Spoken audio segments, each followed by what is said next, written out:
his sons, having played sport at a local level in Leeds, Andy and Fast Signs have a long history of helping local sports clubs and organisations like Kippax Welfare Rugby League, Garforth Rangers Football Club and North Leeds Cricket Club with products such as events banners, honours boards and changing room signage, as well as providing signs and graphics to the mighty Leeds Rhinos and Leeds United for over the last 30 years.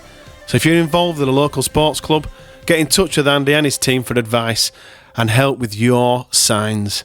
I'm sure he'll do you a great deal if you mention the Lot Pod. Hi everybody, welcome to the Lot Pod, the Leeds Rhinos Lot 17-8 podcast, kindly sponsored by Fast Signs. Well, I'm here for a very special edition of the podcast because joining me is the current Leeds Rhinos CEO, Gary Hetherington. Gary, how are you? Pretty good, thanks. Thanks a lot for coming on with me. Chris is here, is just making sure that everything goes smoothly behind the camera. Thanks for speaking to us. Initially, I think we should start with the recent momentous news that us Rhinos fans received and everyone received of you. You are stepping down as our leader, as our CEO at the end of the season. First of all, how are you feeling around that news? Yeah, okay. I mean, I've had a pretty good innings. 29 years is a good spate. And of course, here in the 70s as a player as well, which was very different. But yeah, I think all good things come to an end, and I've had a fascinating time here, a terrific time. So many good memories, so many good friends, and such a special place.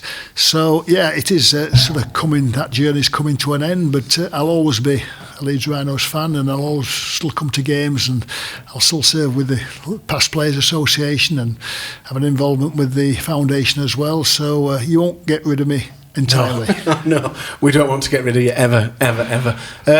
It's been announced as well, Jamie Jones-Buchanan will be the new Rhinos CEO from next year. How's that handover process been between yourself and Jamie? So I'm spending time with Jamie primarily to introduce him to, in many ways, the role of the chief executive, and that can be different at different clubs as well, and it's very different here at Leeds to what it might be elsewhere. So I'm sort of passing on to Jamie my sort of bit of knowledge, experience, wisdom, if I've got any. But at the end of the day, Jamie will be his own man. And that's the most important thing for, I think, anybody in a position like this, to be their own person, not to be trying to emulate somebody else you can admire somebody else and admire what they've done, but you need to be your own person and you need to do things in your own way. And Jamie Jones will certainly do that. Yeah, put his own spin on things. Can we just go right back to 1996? It's a long time ago.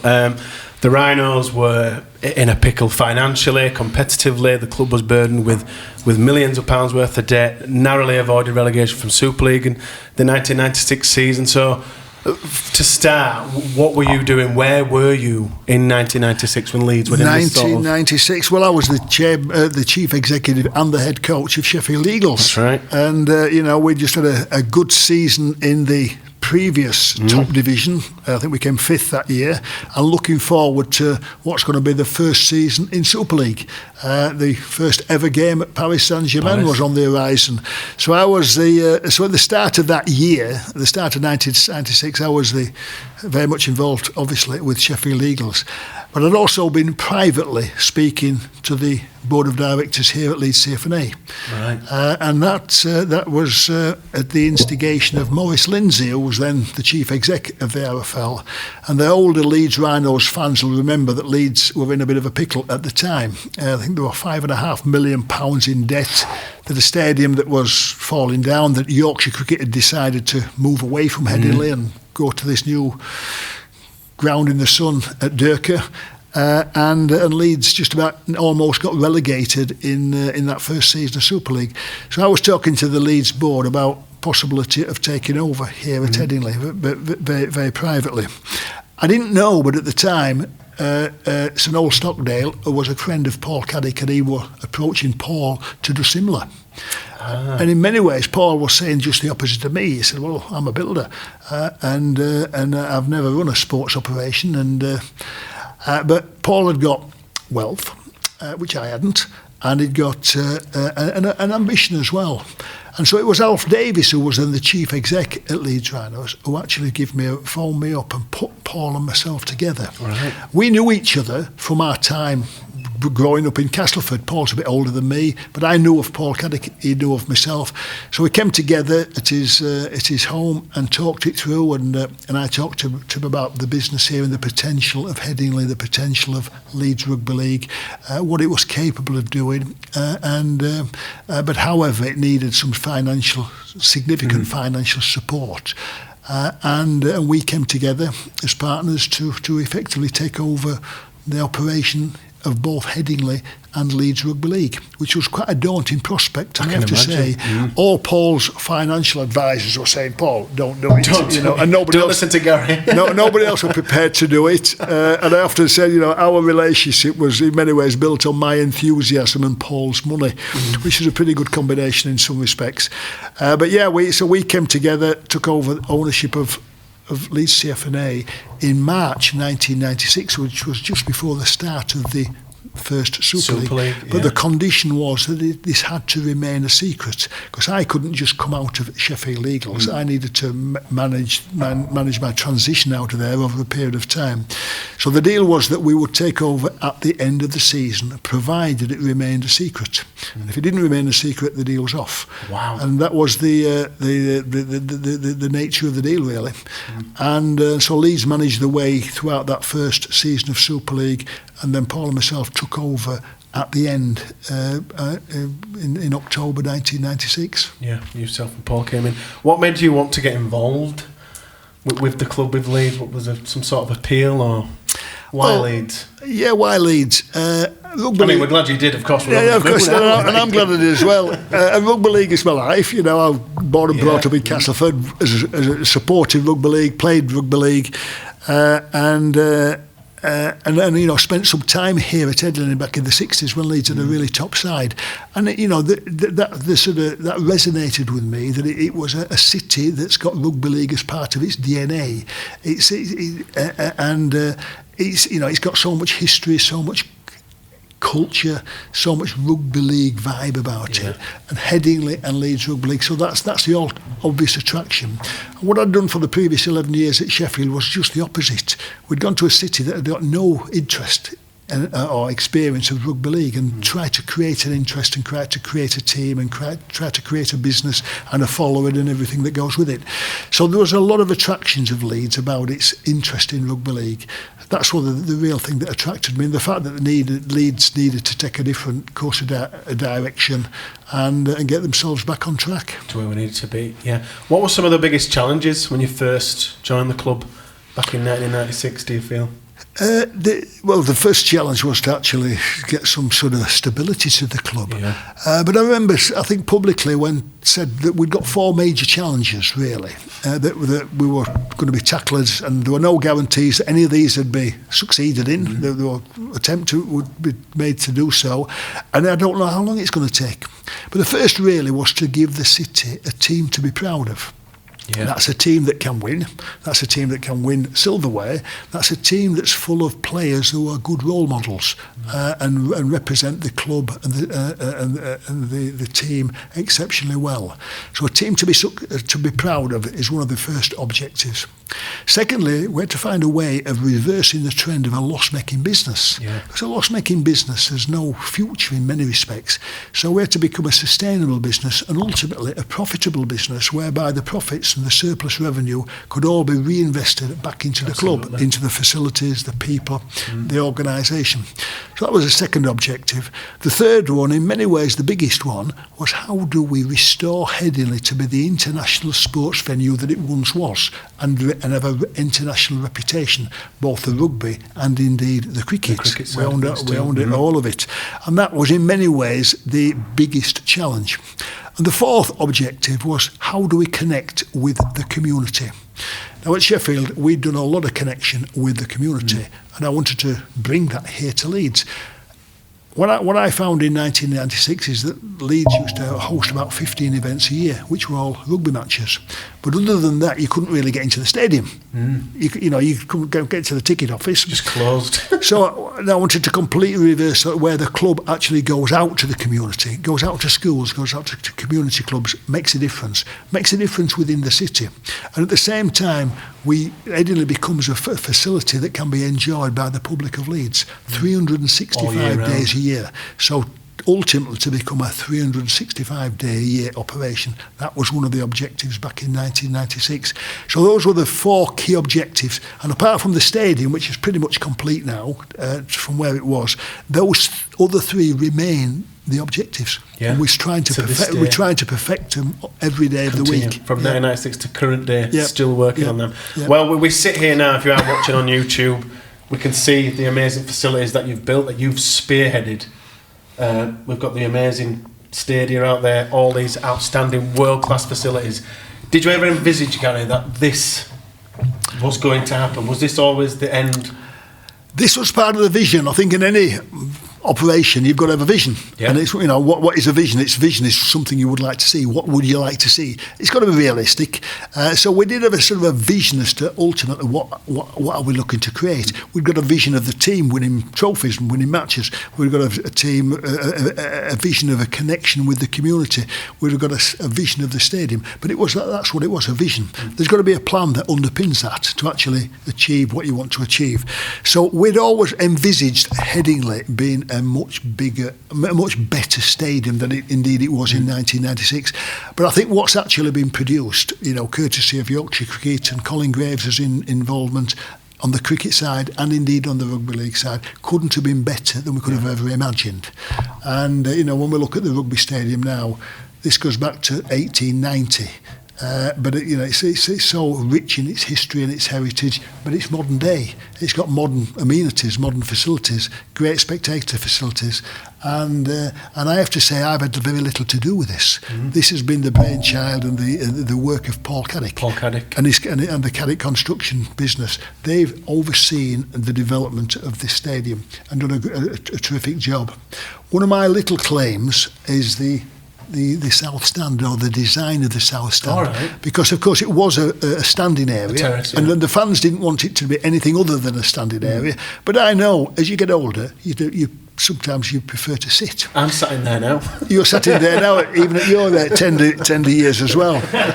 And so that was always the conundrum, really. How actually can we create something that's appealing to the fans? And I went with our rugby union team to a game that we played in the Heineken Cup, actually, against Ulster away. And I looked at this Ulster ground and what they'd done with their development, and they'd done pretty much what we've done here.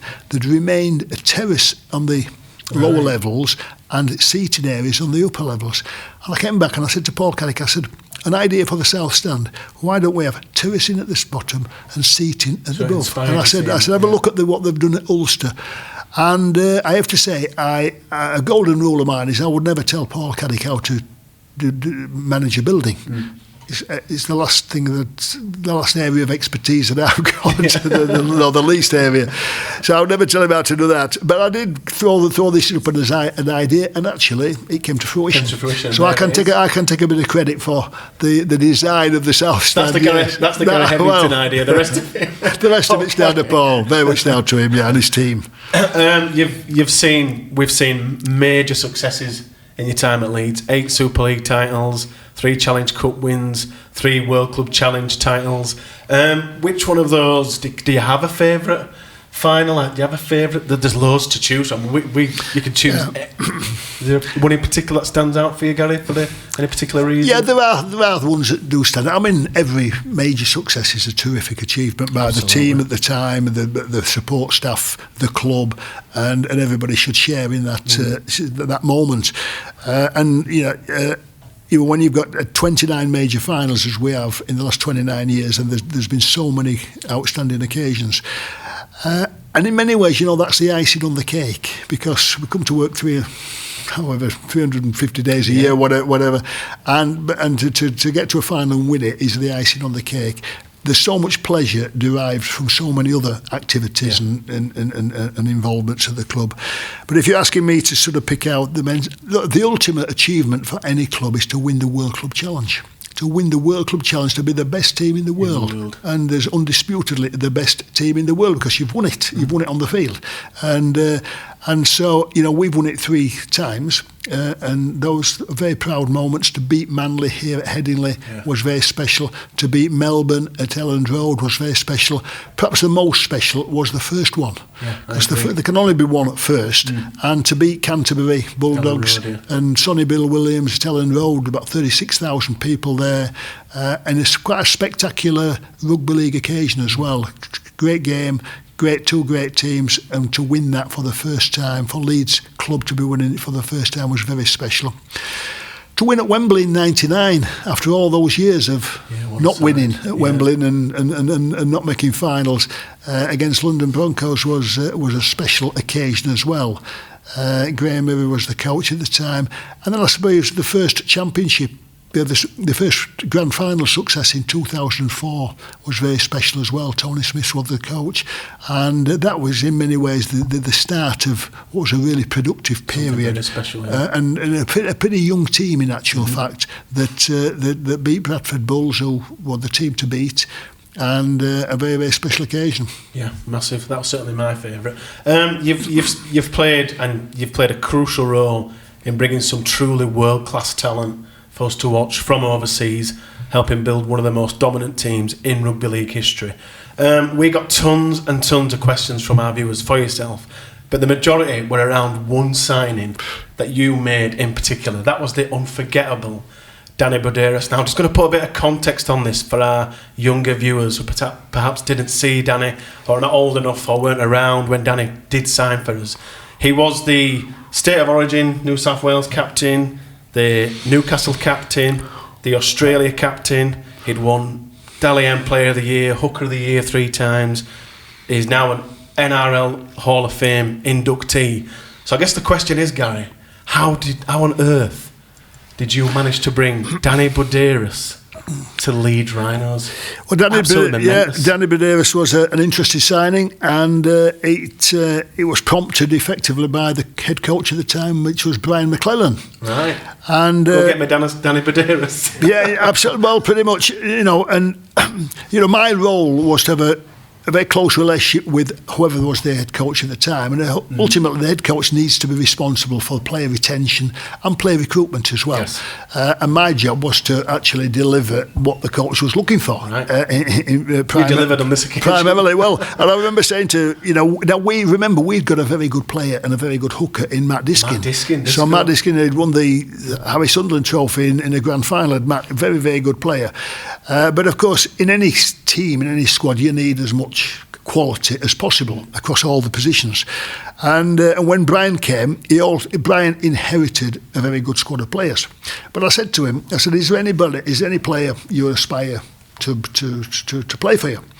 And he says, well, yeah. He said, Danny Buderus. He said, I've always been a great admirer of his. And of course, Brian, he coached New Zealand in the internationals, probably against Danny, actually. And I said, okay. And I said, well, so we started the quest to see if he might be available. So I remember speaking to Danny, and there was an interest in coming. Wow. There was certainly an interest from his wife in coming, and from there, all very confidential. From there, spoke to the club, and he made it known that he'd be keen to come to Leeds and probably finish off his career at Leeds in some respects. And so, behind the scenes, we managed to pull that together. And Danny came and had 3 great years with us. Of course, initially he was injured. Yeah. Most of his first season he was out injured and broke his leg, I think, seem to remember. But him and his wife are great ambassadors for the club, because if any Australian player's thinking of coming to Leeds, I often say, well, have a chat with Danny. Really? Or Chris, because they lived in Roundy at the time. They loved their time living and playing rugby league and just being in Leeds. They love the time here. They speak so fondly of their time. Even now, yeah. And in fact, as times roll on, probably times it get even better with age. And then of course Danny was a terrific player for us, as we knew he would be. But he was more than a good player. He was a great leader as well. He was a great ambassador for the club, a great role model as well. So he ticked every box, did Danny Medeiros. Yeah, he was an absolutely outstanding player. Another outstanding player, the dynamic forward from New Zealand Warriors, Ali Lauatiti, made an enormous impact as soon as he signed for the Rhinos. One of the biggest cult figures in Rhinos history. If you speak to Rhinos fans now, a lot of them is incredibly popular, and a lot of people will say he is their favourite Rhinos player, not even just overseas. So how did the signing of Ali develop at the time? Well, he was the Michael Jordan of rugby league. He absolutely was. He was a young star. He was with the New Zealand Warriors, but things weren't always going that well for him. And so, with the connections that I got in the NRL, and particularly with the Warriors, we just made an inquiry for him. The Warriors were almost resigned to losing him, but they didn't particularly want to lose him to another NRL club. So actually, in terms of coming to England, and I spoke to Ali and I spoke to his wife Nina about life in England, and they knew of quite a few New Zealand players who'd been over here and spent time over here.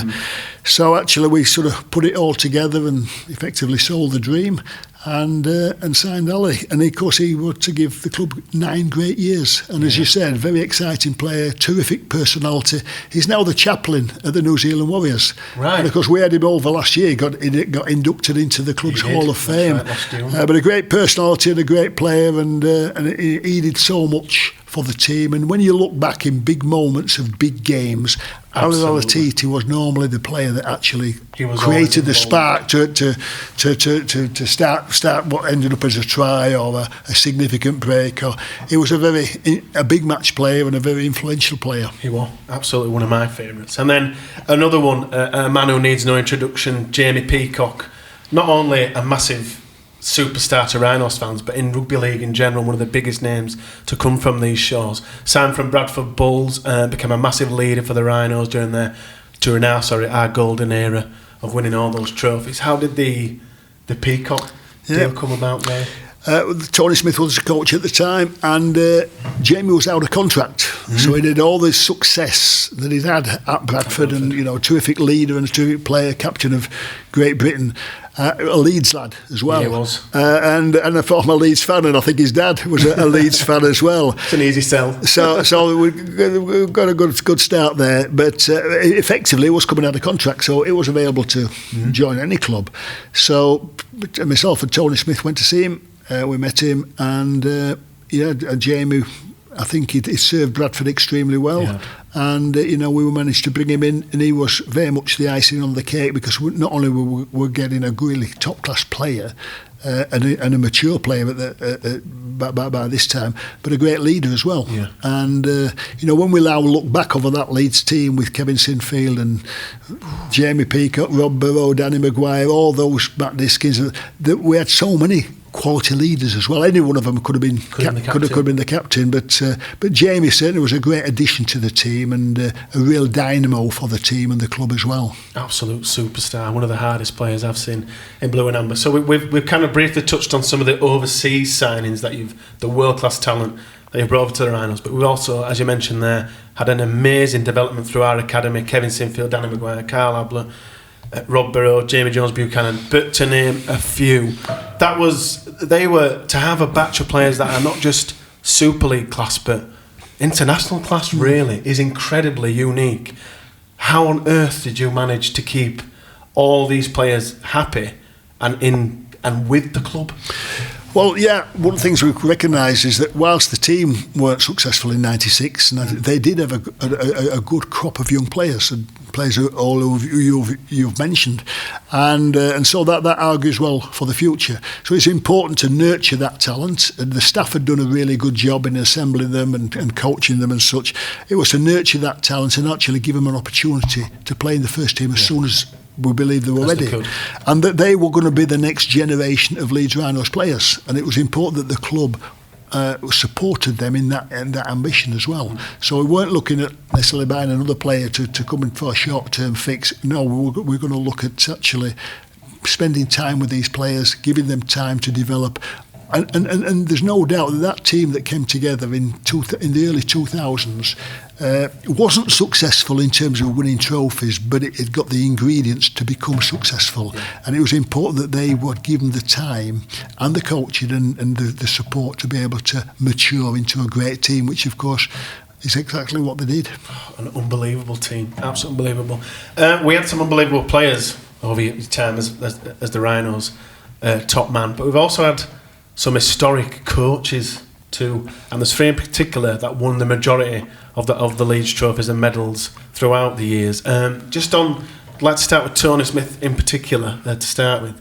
What stood out to you most about Tony when you first considered him to become the Rhinos head coach, Gary? Well, Tony had 4 great years with us. I didn't know Tony Smith, but he had actually resigned from his position at Huddersfield.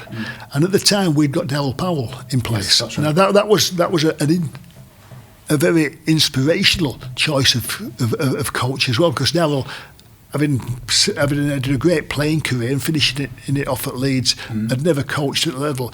But he took on that mantle, he took on that role, and he took on that role with a good deal of inexperience as well. Yes. But he was so well respected by the players, and in many ways he could give it the sort of leadership and direction that those players needed.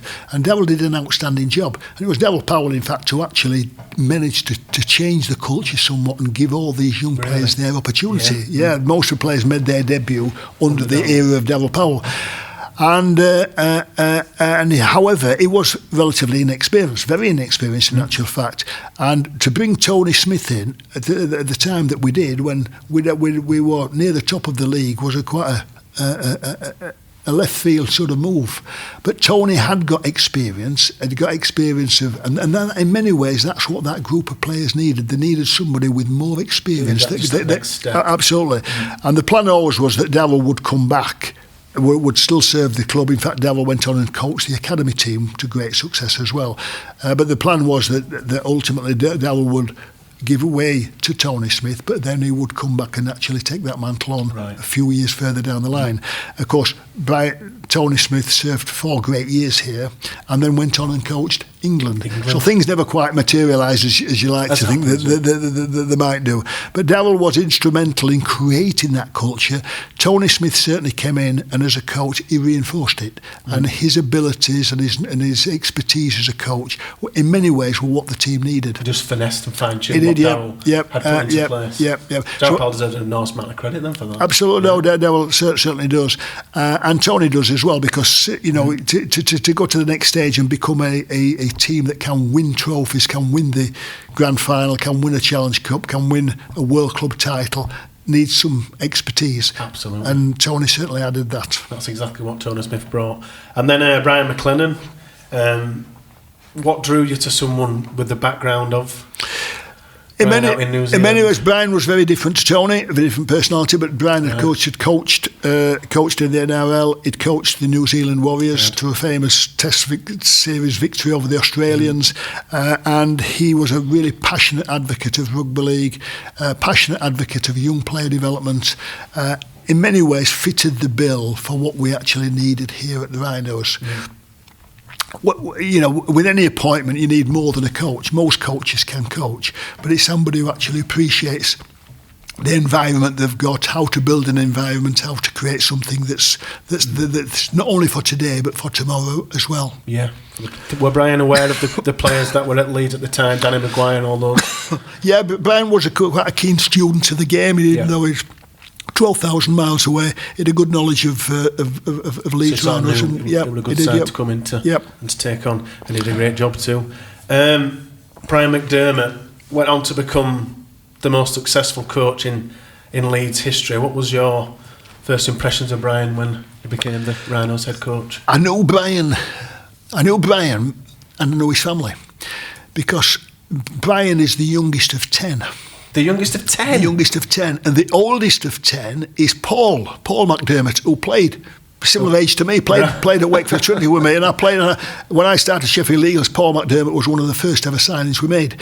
So not only did I know I didn't really know Brian, but I knew Paul, and I also knew Brian's parents. Brian, who was the biggest critic in the world, that was Brian's father. Brian's father. Yeah, biggest critic in the world. But his mother was an inspirational character, and she used to come and do yoga with the Sheffield Eagles players back in the 1980s.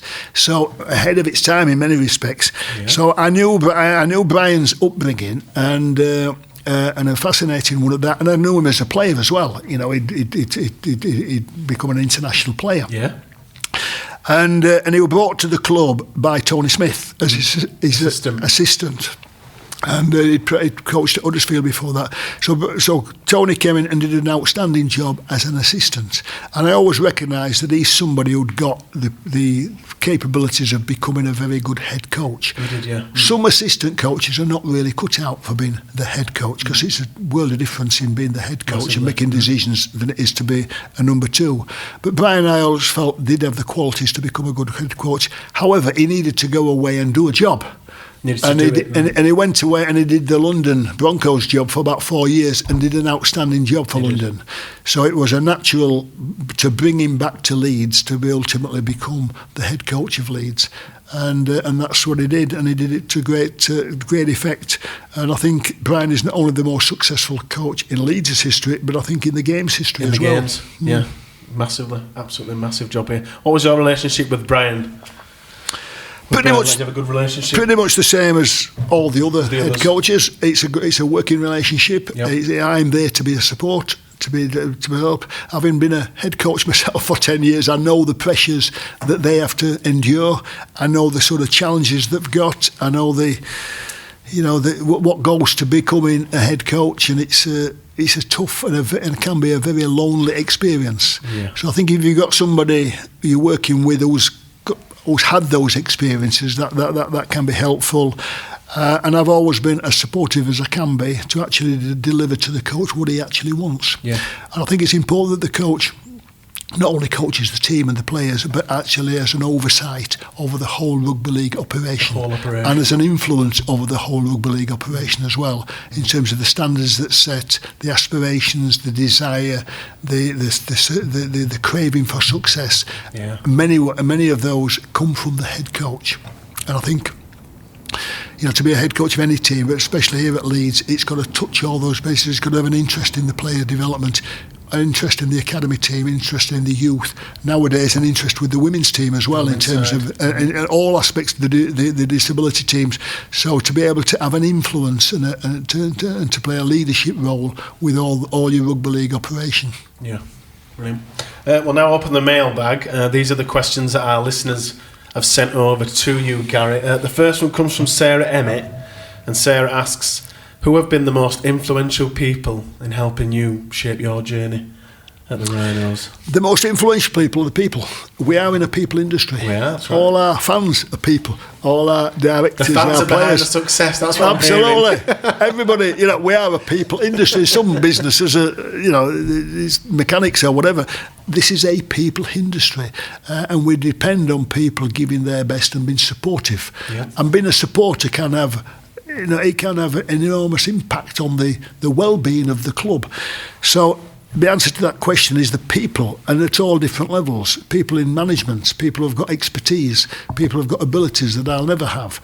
Recognising those talents and actually bringing them together to that it's all becoming effective for what your objectives are. Yeah. Mm. And people often ask, what's my greatest asset? And my answer to that question is delegation. I'm a good delegator, and I've become a good delegator. I didn't used to be. But I become a good delegator because as you get older, you recognise that people have got skills and talents and abilities much greater than your own that can be harnessed. You've just got to trust them. What they need to be done is given the support and the knowledge and the information to be. Well, they need to be support rather than to be directed. Mm. And to need to be encouraged to actually be proactive and creative as well. Mm. And you bring all that together within an organisation like a rugby league club, and it can be very powerful. Mm. And I think that's and those people are the reason why we as an entity have been successful. you need the players to be good on the field. You need to be the backroom staff to be. You need all the support staff to be good. You need to get the crowds. You need to get the income in, the commercial side of it. It all needs to come together. So that's there's many facets to a rugby league club, but if you can get all of them performing to the best, and they're only going to perform to the best if the people that's doing them jobs are very good at what they do and are passionate about what they do. It's actually overseeing that process. Whole process. On a similar type of theme, Liam Robbins asks, what role do you think the fans have helped in shaping the identity of the Rhinos over the years? Well, the size of the fan base is important because we need income. The fans provide income. You know, it's never lost on me that the fans don't have to come. They come because they want to come and they want to be part of it. So I've always been really keen to actually make everybody feel welcomed, make everybody feel a part of it, make everybody feel that they are actually making a contribution towards what we're striving to produce. So everybody's got a different contribution to make. But the fans, they've got a level of expectation. They in many ways drive standards as to where we need to be and what we need to do.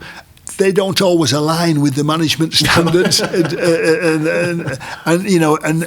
often I say it takes time to build, and you can't short circuit that. You can't. Money alone doesn't short circuit it. You've got to have a building block, and you've got to put it in place, and you've got to gradually build it and create something that's very solid. Absolutely.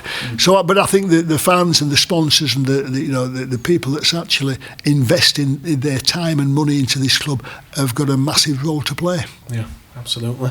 Tom from Otley asks, who's the funniest player you've dealt with in your time at the Rhinos? Or is there more than one?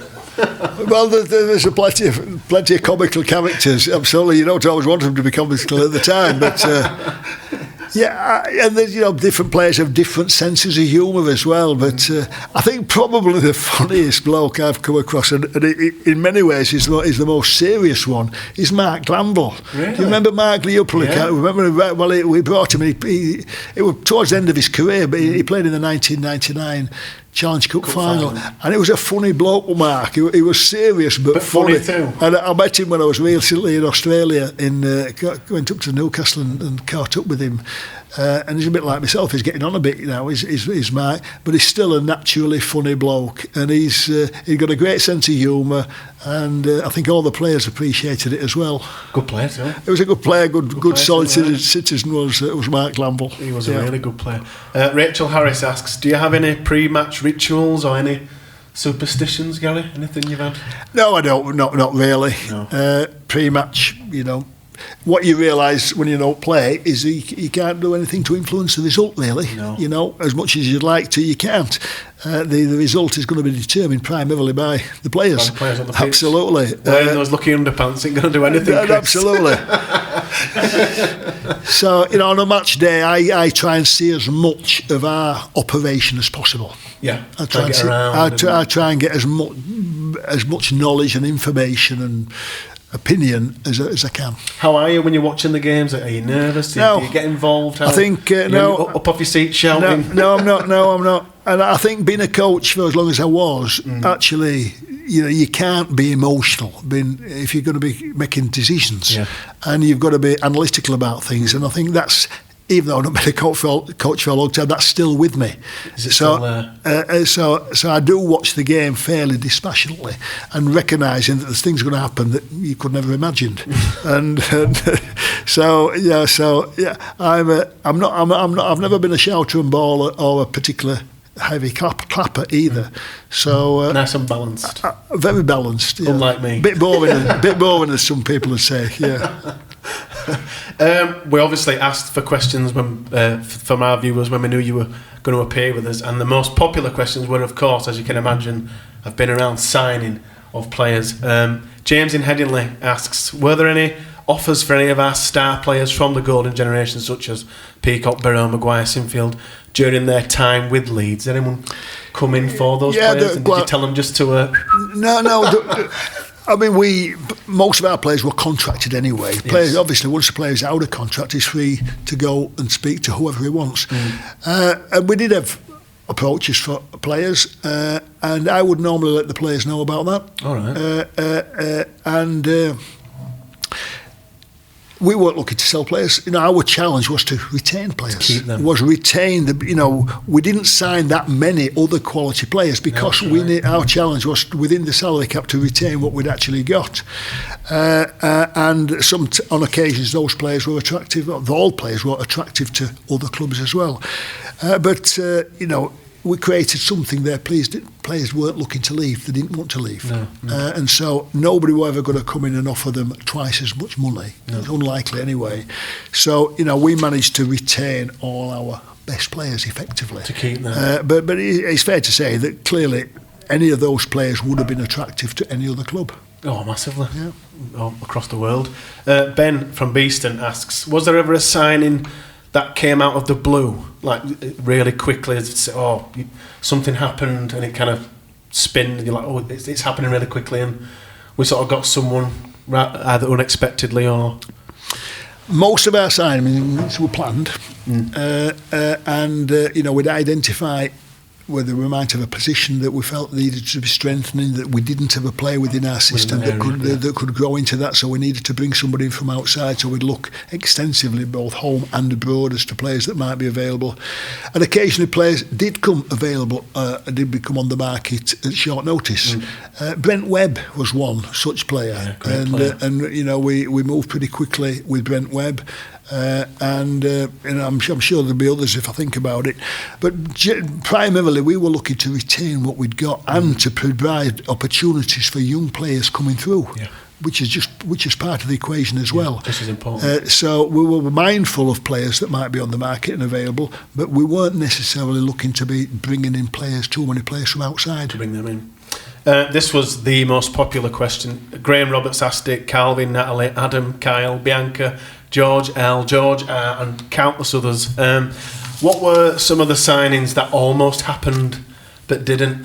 Were there any players over the years that perhaps us as Rhinos fans don't know that we almost signed, or is there a player or two that just slipped through the net? Look, everything I do were confidential. Yeah. So even to this day, some of those, most of those conversations need to remain confidential. So people ever knew that if they spoke to me, they wouldn't read about it in the paper. Anywhere else. And that's remained confidential to this day. So I'm not going to start breaking all that. But once again, just to say that we weren't sort of in the market for loads of players.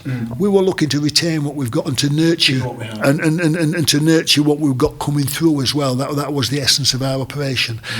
So there were other players about that you'd like to have in your team.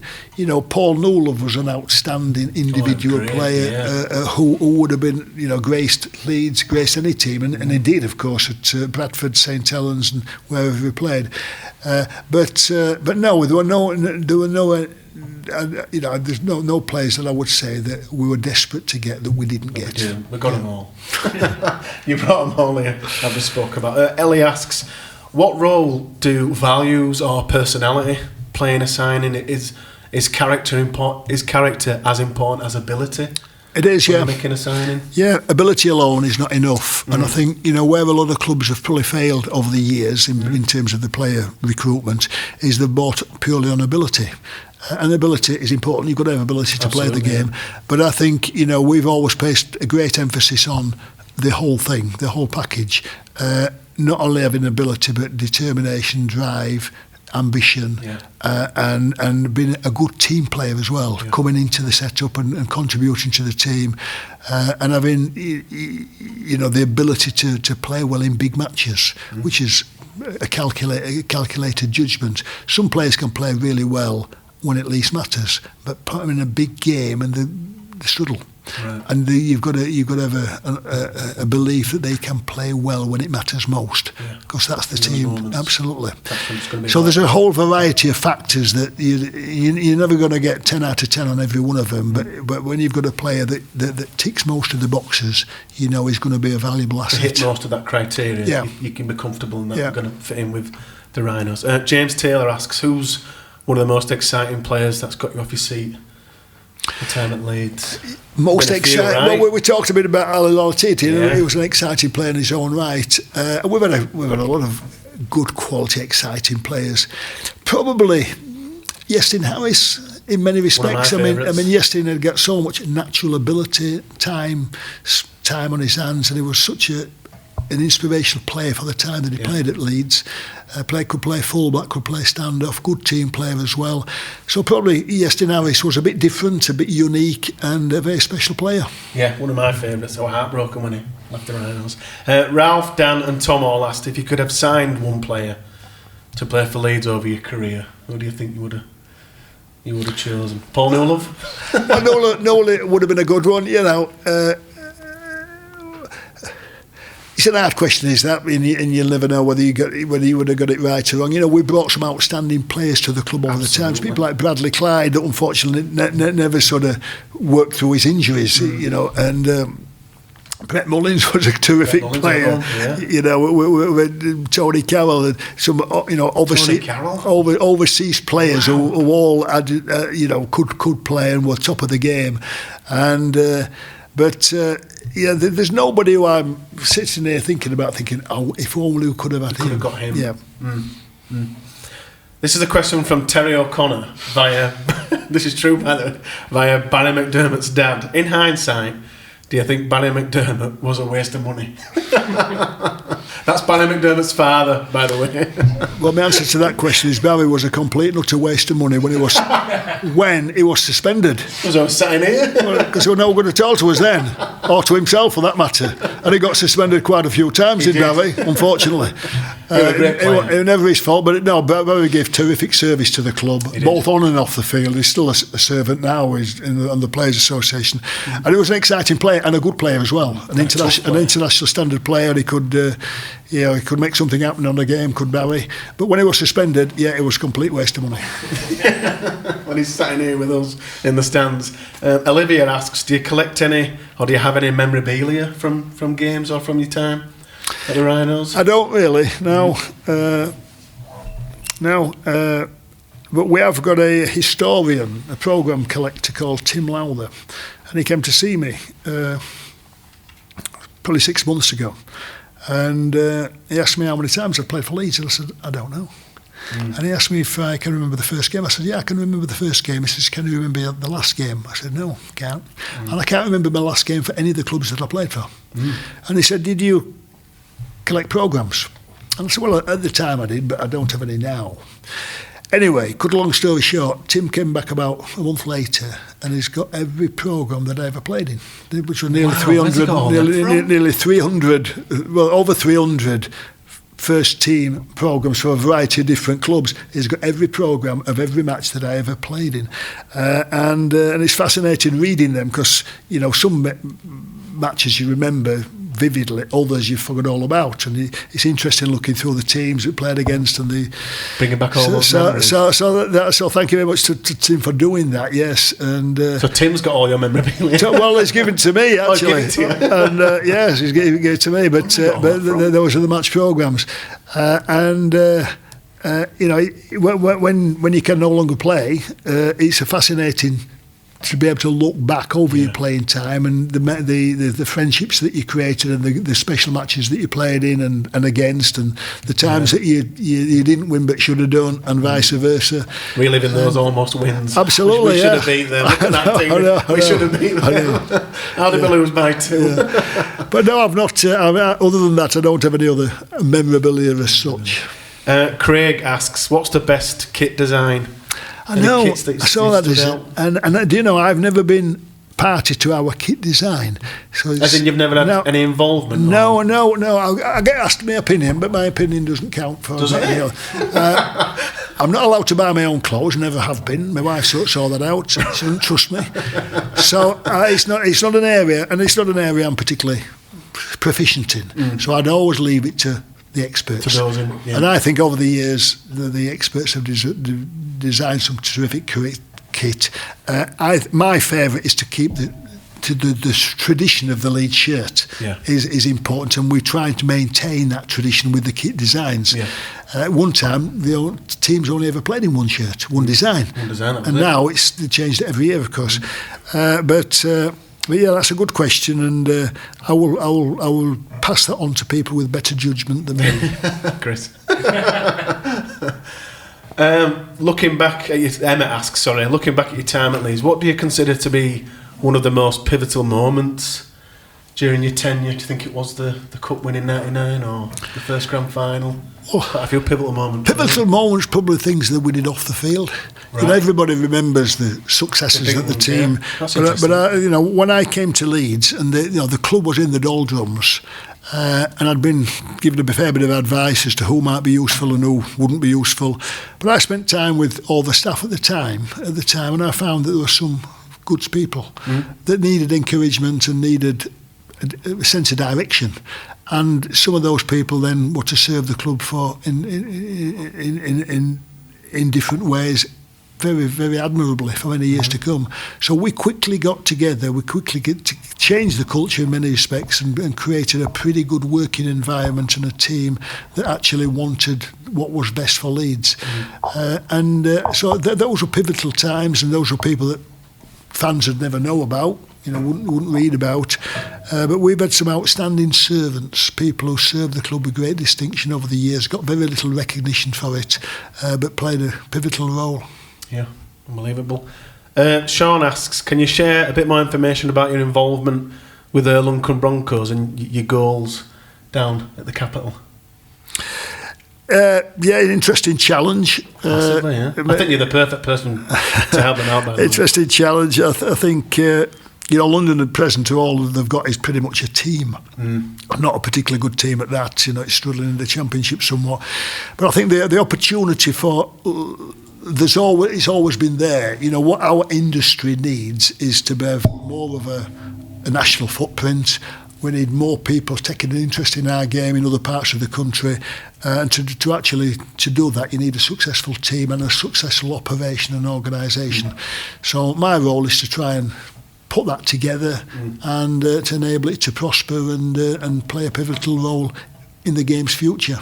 Yeah, a strong London is good for Super League, good for Rugby League. And lastly, from Ginny, what do you feel your legacy is at this great club? I think the legacy for any chief exec of any organisation is to, first of all, to leave it in a better place than they found it. Gary, look around. Yeah, just look around. So I'm comfortable that that's certainly been achieved. I think it's to have the vision at the outset and to be able to look back and say, well, this is what we set out to do, this is what we've done, this is what we've not done, and so on. I'm proud that we've now got a 365-day-a-year operation here at Headingley. We've got we're a very diverse business. We've got a conference and banqueting part to the business. We've got a hotel, we've got a retail operation, we've got, across our rugby operation, we've got women's rugby, we've got diversity in all aspects. We've got physical disability teams, we've got learning disability teams, we've got a wheelchair team, we've got a women's Super League netball team. Yes.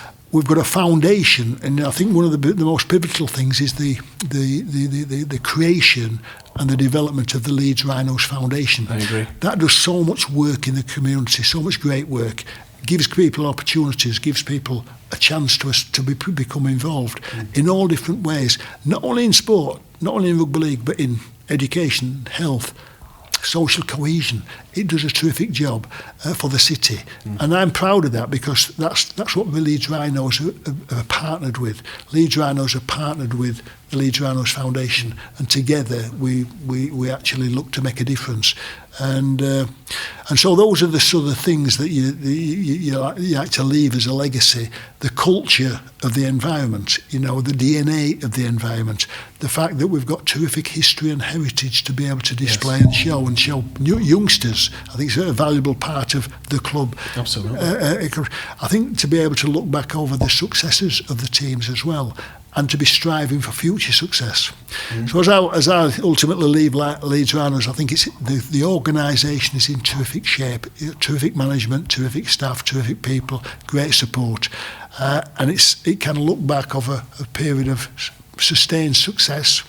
And it can also look forward with great confidence and optimism as well, because I think we're in a really good place to be successful both on and off the field. And we have to thank you for that, Gary, and we have to thank you for everything you've done for us, not just the trophies but the infrastructure here, the foundation.